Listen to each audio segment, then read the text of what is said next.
There's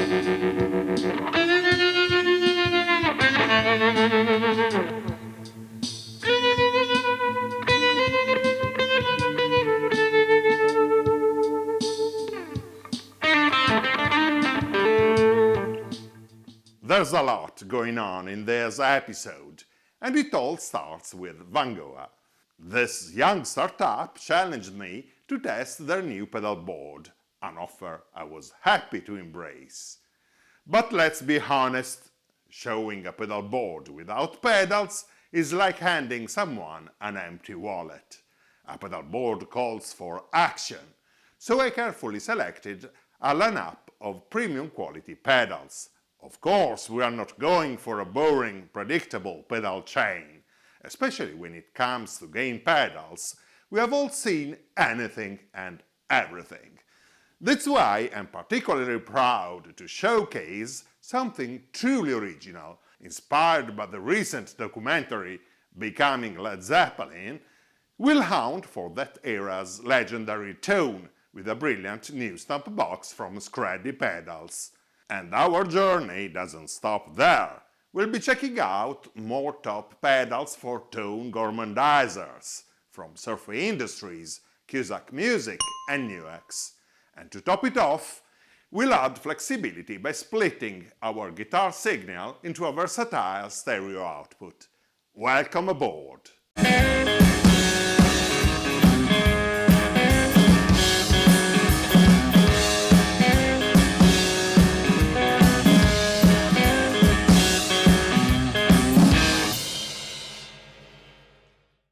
If you love vintage and vintage-inspired guitar gear, subscribe to Bob Stone Review, the channel with cherry sunburst frame. I guarantee that my content is serious and original, always based on documented, first-hand information and personal experience. Lift off! Vangoa was established in Hong Kong in 2017, specifically for online sale of musical instruments. The company has set itself the ambitious goal of bringing artistic inspiration to every musician. Vangoa sent me their medium-sized pedal board, the PD-M, for testing and review. This model can comfortably accommodate 8 pedals of the standard bass size.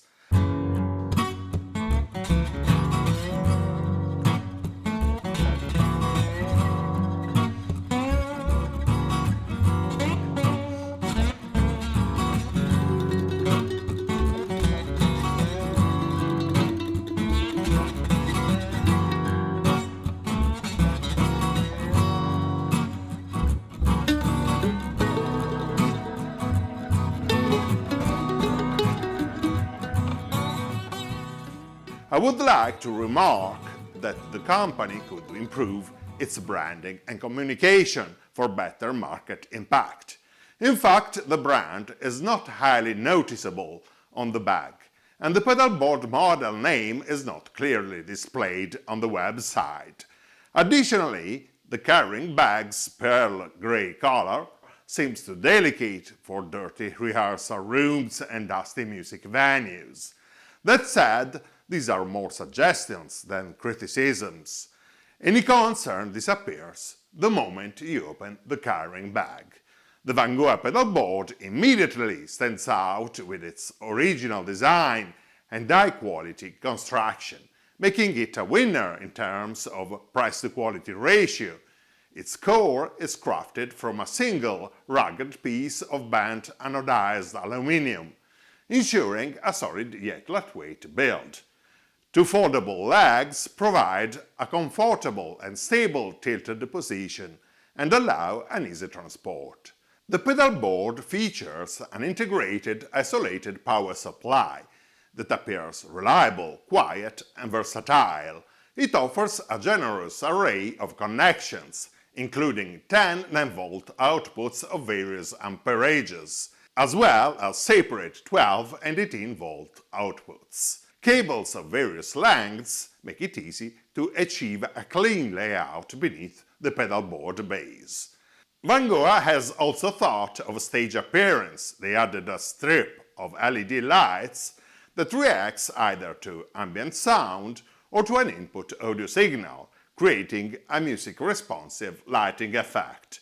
While this might seem like a gimmick, the pedalboard goes beyond flashy features, delivering quality and attention to detail. The LED lighting is simply a stylish bonus to add a touch of distinction to your stage presence. The carrying case offers a convenient backpack option. It's well padded and well crafted, featuring additional storage pockets and compartments for accessories. Large Velcro strips are also provided to easily fix pedals. Now it's time to put the pedalboard into action. Let's take a close look to each pedal in play.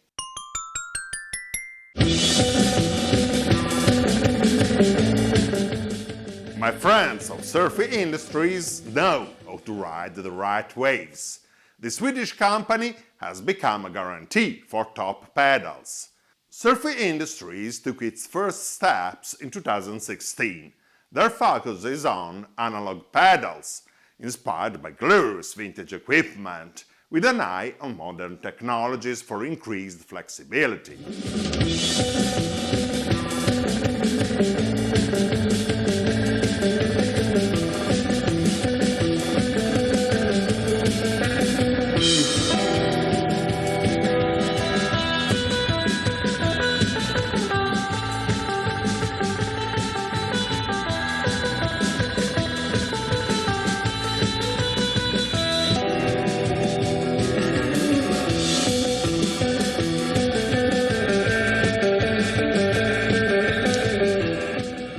I can praise enough the Surfybear spring reverb units, or pedals like the Surfy Vibe, which has made its way to my stage pedal board. We're going to use 3 amazing Surfy Industries pedals. The first pedal in our chain is the Surfyfuzz. This versatile fuzz pedal features 2 switchable circuits, respectively labeled Japan and USA. Interestingly, creator Bjorn Ishdan emphasizes that these 2 circuits are not clones of vintage stomp boxes. Instead, they take inspiration from classic fuzz sounds and recreate them through original designs. With both circuits, the Surfyfuzz is unmistakably an old-school fuzz, reminiscent of the wild, distorted sounds of the 1960s American garage punk bands.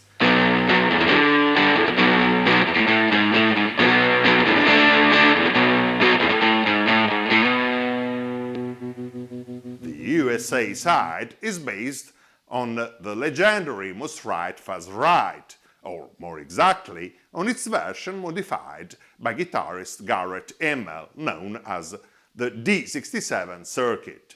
Immel added a highly effective mass control, which enhances body and definition, helping the fuzz to cut better through the mix. Bjorn Ishdan of Surfy Industries further refined the design, introducing a harmonics control to enrich high frequencies and harmonic content. The Japan side of the toggle selector delivers a sharper, more acidic distortion. It's inspired by the octave-style fuzzes of the late 60s Nipponic school, crafted by legendary brands such as A-Stone and Honey.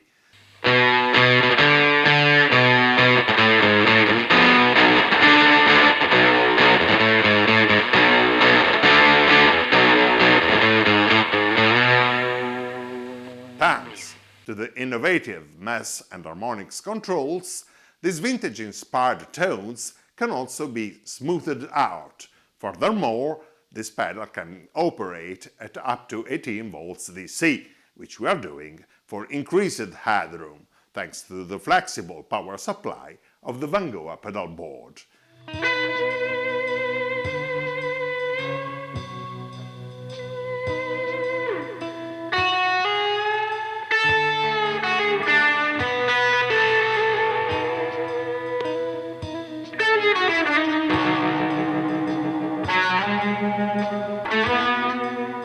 This pedal is a true game changer for fuzz enthusiasts, faithful to the sounds that made history, yet open to personal sonic exploration. Surfy Industries pedals are available at Thomann. Don't forget to use my affiliate link, which you'll find in the description. It's a great way to support Bobstone Review at no extra cost.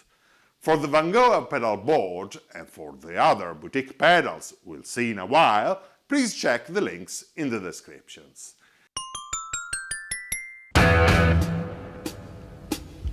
Inspired by the recent magnificent documentary Becoming Led Zeppelin, we delve into the era when British engineer Gary Hurst founded Sola Sound, steering fuzz distortion into a more mature stage with his Tonebender pedals.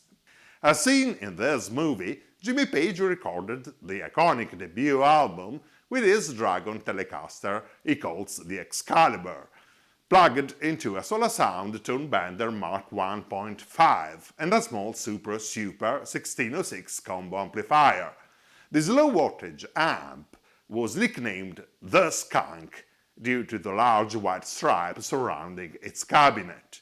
The Skreddy Pedals Skunk Drive 1606 is designed to faithfully recreate the tone of this rig, and it absolutely nails it.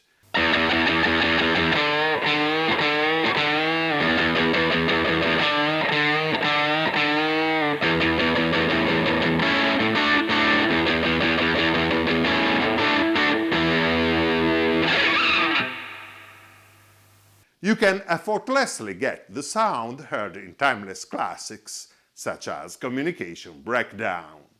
Skreddy Pedals started its activity in 2004, founded by the designer Mark Alfs. Based in Carson City, Nevada, it remains a small boutique company to this day.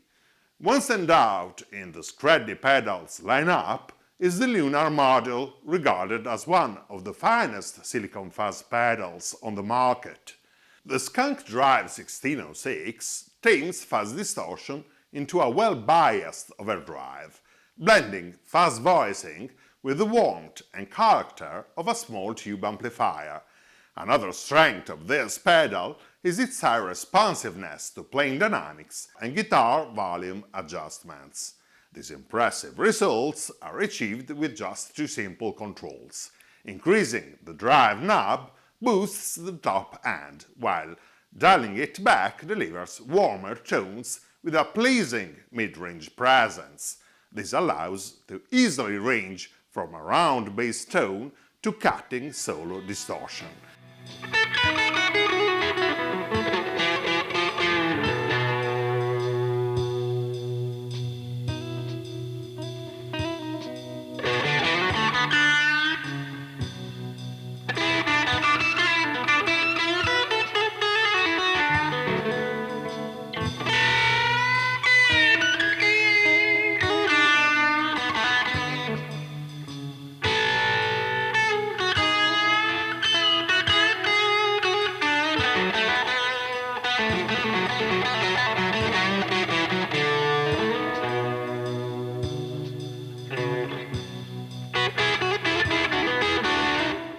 Adjusting the drive control will produce a momentary crackle sound due to the resetting of the transistor's bias point, which has a famous precedent in the ZVEX Super Argon.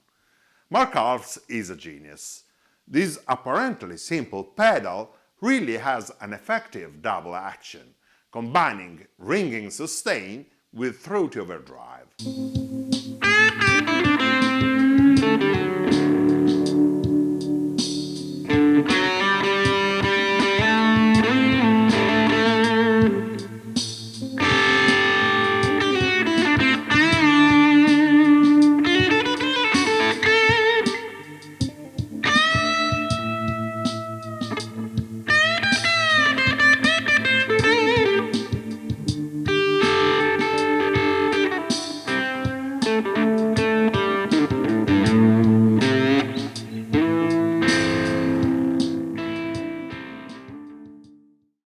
Highly recommended.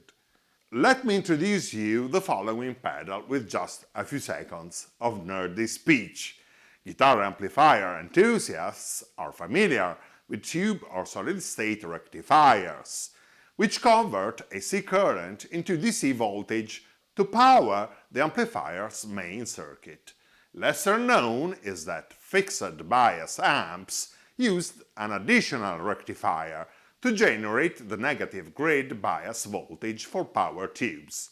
In the 1940s and 1950s, these bias supply rectifiers were made of selenium, which was indicated for the very low current flow in bias circuits.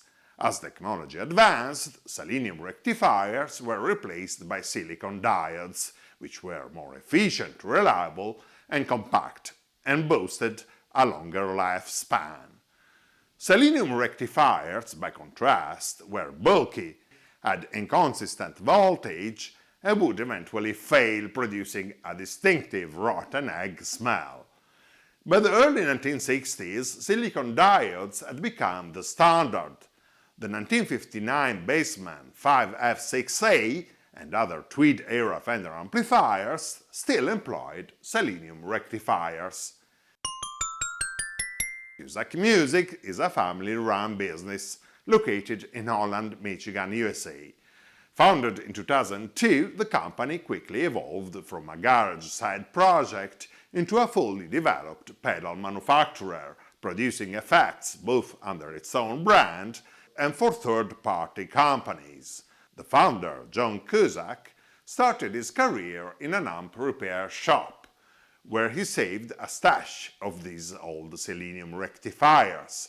He had the intuition that they play a role in the legendary tone of the classic Tweed amps. This led to the idea of developing a pedal built around this rare vintage component. In 2021, Cusack brought this vision to life, releasing a very limited run of just 20 Screamer Fuzz selenium pedals, using up his stash of vintage selenium rectifiers. John Cusack's intuition proved to work great, inspiring him another pedal with selenium rectifier.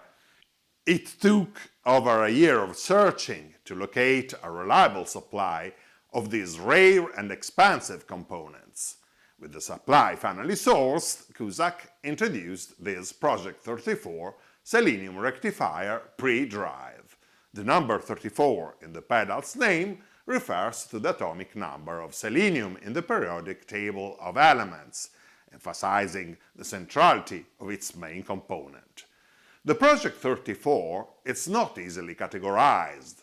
Depending on your needs, it can be a boost, a preamp, it can add a tad of compression, or you can delve into overdrive territory. Whatever field of application you choose, the selenium rectifier adds a beautiful color, proving once more that John Cusack's intuition is a real win. The pedal features true bypass switching and has an intuitive interface with 3 controls. The tone knob is particularly effective. It opens up high frequencies and adds harmonic content without introducing any harsh edge. A 3-way toggle switch adds a light bass boost in up position, in middle position provides flat response, in down position adds prominent bass boost. In this last position, the distortion has the character of a small tube amp, providing a gorgeous round saturation with an even blend of frequencies, even at low volumes. You get a bit of pleasant compression while preserving great dynamic response and touch sensitivity.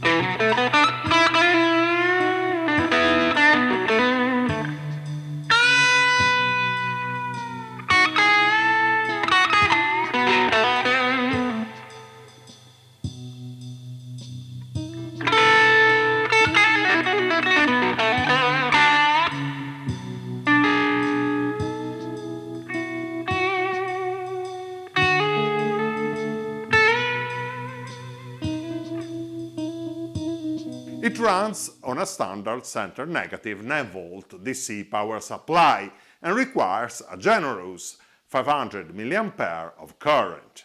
The package is completed by a beautiful graphic layout with an eye-catching wine red metallic finish and well-chosen knobs reminiscent of vintage studio equipment.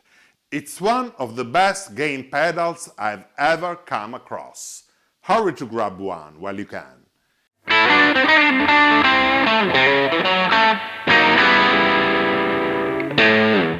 Next in line, we have an old favorite of mine, an analog bucket brigade delay classic, an original Ibanez AD-9 from 1983.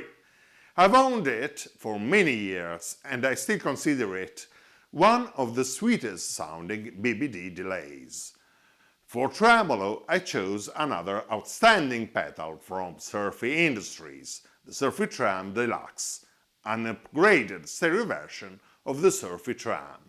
A few more seconds of tube nerd speech. In many small vintage amplifiers from the 1940s and 50s, the tremolo effect was achieved by modulating the bias or grid current flow of the power tubes. By gradually lowering and then restoring the tube voltage, the signal alternately drops and resumes. This method, known as bias modulating tremolo, typically produces a luscious tone with very smooth decay. The Surfytrem Deluxe is 100% analog and is based on bias modulation, recreated using matched JFET transistors. It features true bypass switching and two selectable circuits for different tremolo styles, both inspired by vintage Fender amplifiers. The upper position of the toggle switch, labeled brown, emulates the harmonic tremolo of high-end brownface amplifiers from the early 1960s, such as the Showman and the Super Amp. This type of tremolo is characterized by a distinctive wobbly sound, with a slight illusion of pitch-shifting vibrato. The harmonic tremolo is highly responsive to playing dynamics.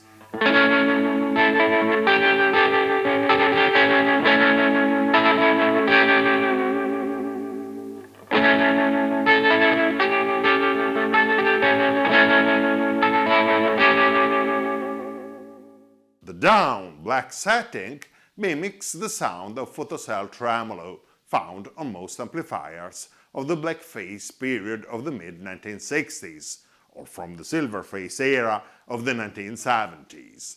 While the brown tremolo has superior harmonic complexity and dynamics, the black tremolo cuts better through the mix, and it's more commonly employed for general applications.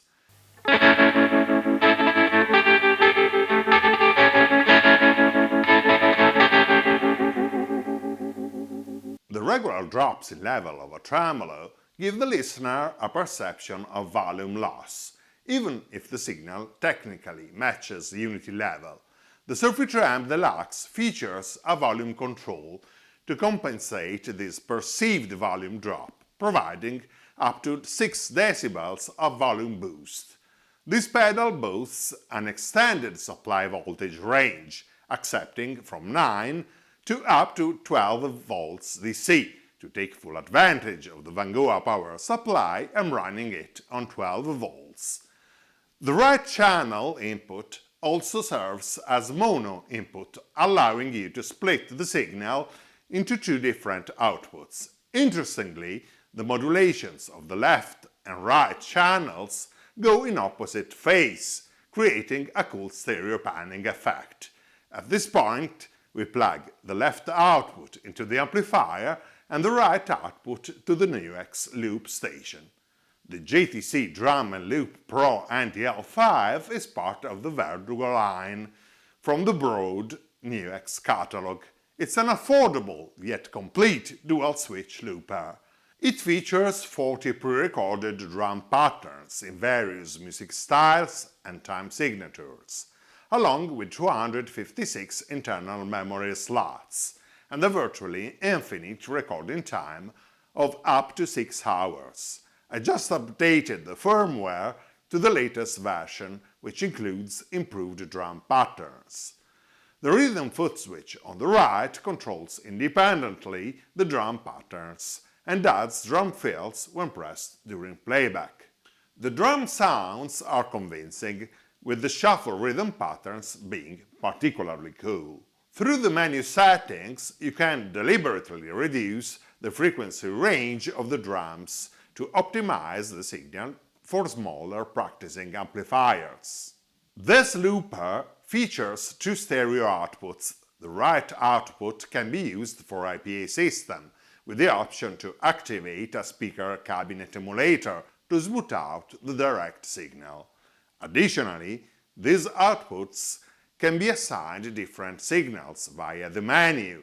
For instance, you can isolate the drum loop on the left output and route it to a dedicated bass amp or PA. I'm using the left output as a reference audio signal for the LED strip on the Vangoa Pedalboard. A trim pot lets you fine-tune the input sensibility. The lighting effect is now synchronized with the backing track on the loop station without interfering with the main signal path. I'm firmly convinced that reverb, especially spring reverb, is meant to work in front of an amplifier's preamp, after all pedals. For sure, my vision is in perfect harmony with the construction philosophy of Surfybear reverb units. I'm using an updated version of the Surfybear Classic. In fact, Surfy Industries has introduced the Surfypan, a specially designed spring reverb tank custom-built by Accutronics to meet Surfy Industries requirements. The Surfypan is a Type 4 pan with 4AB3C1B specifications, meaning it's fully compatible with the Fender 6G15 reverb unit, Fender amplifiers and, of course, Surfybear reverb units. Guitarist Surfer Joe and the other experts at Surfy Industries have found that the modern spring pans, made for Fender-style reverbs, have a longer decay than the original vintage Gibbs pans used by Fender in the early 1960s. Those original units had a shorter decay, producing the signature splashy sound with a more controlled reverb tail. The Surfypan is built with higher quality materials for a fuller sound and increased reliability, while also delivering the characteristic shorter tail of the original Fender 6G15 units from the early 1960s. A shorter reverb tail allows for better mix clarity and a more defined band sound. In particular, it's worth noting that when the amplifier is pushed at higher gain levels, the compression and sustain of the reverb result in an extended decay. The Surfypan comes in two versions: the regular, now the standard in Surfybear Metal and Studio models, and the Extra, which features an even shorter decay and is specifically designed for the Surfybear Classic.